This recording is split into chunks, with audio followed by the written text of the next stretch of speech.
नमस्कार मंडळी, आज आपल्या किचनमध्ये तयार होणार आहे मटण खिमा, तोही एकदम मसालेदार आणि झणझणीत स्टाईलमध्ये. घरातच हॉटेलसारखीच चव कशी आणावी हे आज आपण पाहणार आहोत. या रेसिपीसाठी आपल्याला लागेल अर्धा किलो मटण खिमा. जितका ताजा खिमा असेल तितकीच चव अजून छान येते. बारीक चिरलेले 3 कांदे, 3 चमचे घरगुती मसाला आणि 1 वाटी ओले काजू, अर्धा वाटी ओले खोबरं, थोडा लसूण, थोडं आलं आणि 3 ते 4 हिरव्या मिरच्या, थोडी कोथिंबीर, 1 टोमॅटो. आता कुकरमध्ये 3 चमचे तेल टाकूया आणि ते हलकं गरम होऊ द्या. गरम तेलात चिरलेला कांदा घालू. हलकं परतवून कांदा सुंदर सोनेरी रंग येईपर्यंत शिजू देऊ. कांदा शिजत असताना मिक्सरमध्ये खोबरं घालून, चिरलेला टोमॅटो घालून, आता लसूण, मिरची, आलं, कोथिंबीर घालून सगळं छान बारीक वाटून घेऊ.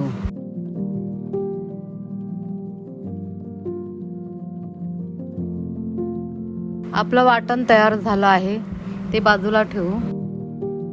हे तयार वाटण शिजलेल्या कांद्यात घालू. सगळं छान मिसळून घेऊ. आता घरचा मसाला घालून चव एकदम खुलवून घेऊ.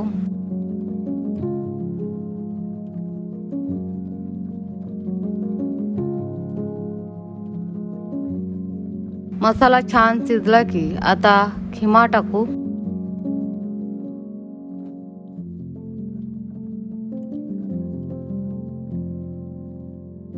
सगळं एकजीव करून घेऊ.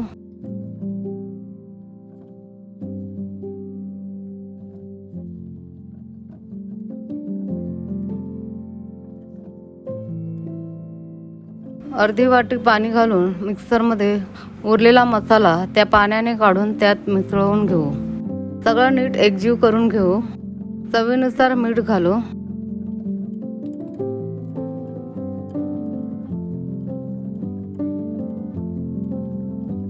एक ग्लास पाणी टाका. मिक्स करा.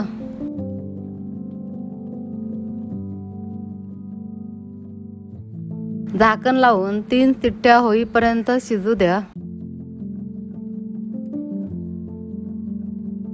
आपला खिमा शिजलाय. आता ओले काजू घालू.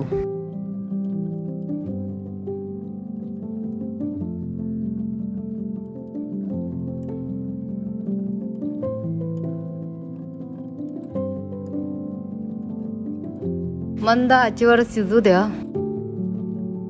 शेवटी कोथिंबीर टाकून रेसिपी पूर्ण करू आणि आपला चविष्ट खिमा तयार आहे सर्व करायला.